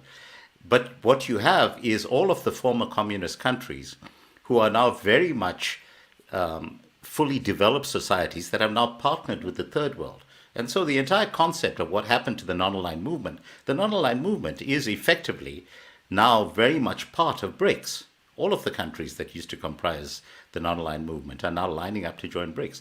So the short answer is that that's what effectively happened in terms of that. But, guys, to get back to the core point out here, if I want to use a very concrete example, I think nearly all of us are aware that yesterday India successfully landed a spacecraft on the moon. Yeah, South Pole of the moon. Very good. Very good so they landed on the South Pole of the moon. Okay, now to put this in perspective, all right, the cost of India's mission to put the spacecraft on the moon was $75 million US. Huh? Now, the reason why I think this is important, okay, is that you consider that the budget for the movie Interstellar was $184 million. Okay, an actual space project launched by India in dollar terms is less than half the cost of producing a movie about a fake space project. Now, why is this important? Okay, it comes back to the fact of what is intrinsic value. And the fact is that intrinsic value translates to the cost of actually acquiring intellectual capital in India, which compared to paying the price in US dollars is actually incredibly low. And so the entire idea that you go to the Americans and get them to put a spacecraft on the moon, as opposed to going to the Indians, makes you realize how the idea of actually spending money in dollars actually has no intrinsic value. Because if you are buying the same talent, the same outcomes from places in other parts of the world, then your money is actually being better spent. And so if you cut out the US dollar framework and you deal directly in between, remember that Jacob Zuma wanted to spend R1 trillion on putting a nuclear power plant in place. Yep. Okay, so it was R1 trillion that we would pay off over a 20-year period. And there was complete and utter outrage from people. Phumi, I remember that you were one of the people who was outraged about this. The idea that we were going to spend R1 trillion over a 20-year period. Well, guys, we are burning through 300 million rand of diesel per year right now to keep the lights on. So, okay, so just understand that the idea of actually buying a nuclear power plant from the Russians absolutely made sense. So this all comes back to the question of what is the value we're getting from BRICS. Phumi, that is the basic value that we are getting. We have this ability to cut out the rent seeker. You remember the analogy that Chris was using just now in terms of when he needed to do payment when he came from Botswana down into South Africa and all of the various rent seekers on the way. Michael Jordan has effectively ripped out the underpinnings of that entire system by creating a bank that charges zero for financial transactions. Because effectively that is what is going to happen in inter-country trade at the point at which you have Dilma Rousseff's vision actually coming through. And I urge you guys to actually take a look at everything that she's had to say on the subject. You know, she is the former president of Brazil, and she has been talking quite extensively on what they actually envision in terms of where this framework is going to go. So BRICS is big. It's absolutely huge. Biggest thing that's happening in the world. We've done enough on BRICS because I think there's much to be done. The other thing that we've got to talk about, the Republicans had their first debate last night. Donald Trump was not there, as Kanthan's already told us. He went on Tucker Carlson's show instead and said, I don't need to be there. The other guys are 1, maybe 2, maybe 3%. I don't need to do this, that kind of thing. So he's not playing the game. And why should he? But Donald Trump will not get enough votes if he only relies on his base. A lot of Americans do not like him. For whatever reason, they've made up their mind already. Donald Trump is baked into the pie. Ron DeSantis is not going to be a thing by the looks of this debate anyway. Does any of this mean anything for the upcoming elections? Because the American election season starts way earlier than anybody else's. And is Joe Biden actually sentient enough to know what's going on, let alone in BRICS, but in his own backyard? Chris, let's go with the American. Okay. Well, Joe Biden is not sentient enough to know what's going on in his own backyard. I heard your comments about what he said in Maui. It's despicable, but that's just who Joe Biden is. And it's who he's always been. Trump not going to the Republican debate was probably the best thing for the Republican Party from the following standpoint. All of his opponents would have simply said, yeah, but and they would have whined the whole time. It would have been about Trump and indictments and all this nonsense. There would have been nothing substantive discussed at the debate. I didn't watch it. I had my radio program last night and it was a bit late, so I'm not really sure what was said. But there would have been nothing useful coming out of the debate if Trump was there. It would have been all about Trump. And look at what he did with the debates in 2016, little Lion Ted and little Marco and all that stuff. And it just was very distracting. It wasn't much substantive taking place there. So, and from the second point, which you mentioned, Gareth, why does Trump need to go? There's nothing to be gained from it. But as far as who's going to vote for Trump, there's a lot of independent voters that still like Trump. Look, I don't like the guy. I think he's a cad. He's a bore. But his policies were by and large very effective. There are some exceptions to that, but his policies were by and large very effective. And America was recovering from a long period of stagnation, I would say, not decline, but stagnation. And we've gone completely the opposite now. I mean, my electric bill was $93 a few years ago. I'm using 20% less electricity. I feel like I'm an ESCOM customer. It was $227 in July from $93. My petrol costs 220% more than it did on the last day Trump was president. Yeah, this stuff is eviscerating people. I might have to, get a job. I mean, I can't be a retired colonel. I can't afford it anymore, man. If you want to come watch my channel and we'll make some super chats, feel free to do it. I mean, I'm going to need them here. We're at the stand on the street corner of the tin cup here. I mean, look, the inflation is real. It's hurting people. But as far as the election next year, I really can't make a prediction, Gareth. Everyone keeps asking me to make predictions. But what I can tell you without getting you in trouble on a certain platform that we're on is that the choosing of 2024, I can't make predictions because I don't know what's going to play out in the 50 states. Each state has different election laws. And I know that my state violated its own laws last time and got away with it. So, who knows what's going to happen. I can't tell you. Is your state Georgia, Chris? No, it's Pennsylvania. That's where I live right now, okay. Pennsylvania. Yeah. Right. No, they had a law they passed in October 2019 before the Rona ever made an appearance, allowing for mail-in balloting but you had to have the signature. It had to be in by election night when the polls closed. And it had to go through the federal postal system because unlike South Africa's postal system, ours actually still works. It's expensive. It's not very good, but it works.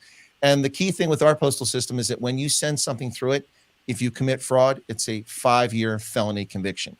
And that's not negotiable. So if you take and you go to a retirement facility and you pull out of the mailbox of these people who have dementia and Alzheimer's, and you take their ballots and you fill them out and you put them in the mail, the federal postal system, you get caught because your fingerprints are on it, unless you wear gloves like they did in Georgia. You put your fingerprints on it, then that's 25 years in the federal penitentiary. You probably get a plea deal. But the point is there's jeopardy attached. Our state put boxes all over that were unguarded, no cameras, no sheriffs, no election officials. Not in my county, but in the rest of the state. And then they also said they'd accept the ballots 10 days after the election, which means you could effectively see the result and then change it. And then the Supreme Court of the state even upheld that for 3 days. And then they said, we're not going to check the signatures. It's not required. So I can't account for what's going to happen like that in 50 states. So I don't know who's going to win. It's anybody's guess. Well, I'm just going to say one thing. You had Trump on Tucker Carlson's show last night. I heard there's already been 115 million views on that show. Yes, and that's in the Republican debate, that's for sure. Yes. Well, I mean, if you consider the entire cumulative viewing of all of U.S. television last night, 115 million views is more than all of that put together. Chris, by a wide margin, yeah.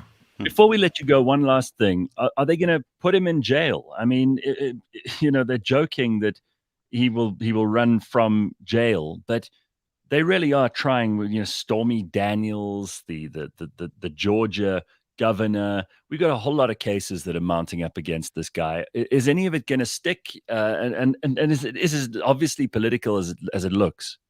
Oh, it's obviously as political as it looks. Look at the latest indictment from Jack Smith. He isn't even charged with a violation of federal statute. How can you have an indictment against someone for crimes that don't exist? He's charged with lying. Lying's not a crime. I could tell Phumi that she's 2 meters tall, and that's a lie. That's not a crime. He's accused of lying. Telling people this? Well, you should tell people that. They'll buy it. I mean, she's actually standing tall here, but seriously. So he's accused of lying that he won the election. Well, what about Hillary Clinton lying that she won the election? What about Stacey Abrams still lying that she won the election in Georgia? It's nonsense. I mean, if I'm being talked to by a federal investigator, a law enforcement official in the course of investigation, and I lie to them, that's a crime. You're perverting the means of justice. But to Trump lying to people that he won is not a crime. Another thing he's charged with is exploiting the insurrection. First off, I was there. I have hours of video coverage of it. The FBI has no interest in the people who are trying to incite the crowd that I offered to them video and photographic evidence. They only want pictures of people going to the building. I was nowhere near the building, so I don't have that. So it was not an insurrection. It was a riot that was, but we won't get into that. But the point is that exploiting it. The problem with that, you want to jump in there, Gareth? No, just because so far I don't think there's a whole lot that people who support Trump would disagree with you on. There are obviously Democrats who will say, but he's a terrible person and he needs to go to jail. But if it is going to be a terrible person, not against the no, I know. But let's just skip ahead. So let's say it is Trump versus Biden again, and Biden he's not all there. What if he dies? What happens then? What if Kamala Harris becomes president? Trump versus Kamala? Is that what happens? It's not the vice president. There's somebody else in line before the vice president. No, the vice president's next. The vice president becomes president. Lyndon James Johnson became president when Kennedy was assassinated. So he was vice president. That's what happens. It's a vice president, Speaker of the House comes third. Okay. Yeah. All right. So at the end of the last election, I thought that the system is broken and now the whole world has seen it. But I also think Donald Trump broke the Republican Party. Well, the Republican Party broke the Republican Party. That's what I'll say. Donald Trump, it's interesting because people talk about Donald Trump, that, this MAGA movement and Trump, those of us who are conservative, patriotic Americans were here before Trump when he was a Democrat and he was pro-abortion and all those other things.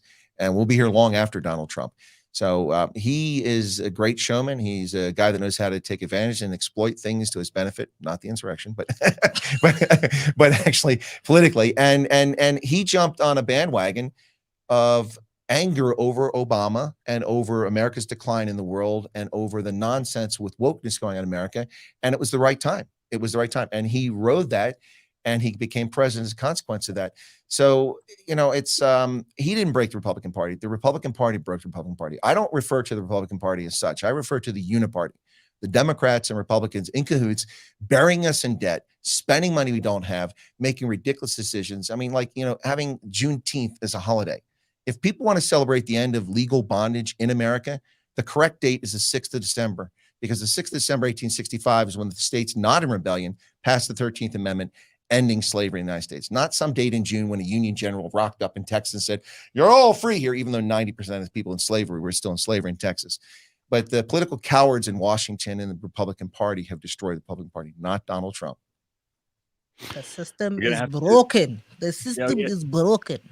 We're going to have to end it there, I'm afraid. But Chris, as always, you were terrific. It's great to have you on the show. Kanthan, always throwing a cat among the pigeons, and there are lots of people disagreeing with you in the comments about BRICS.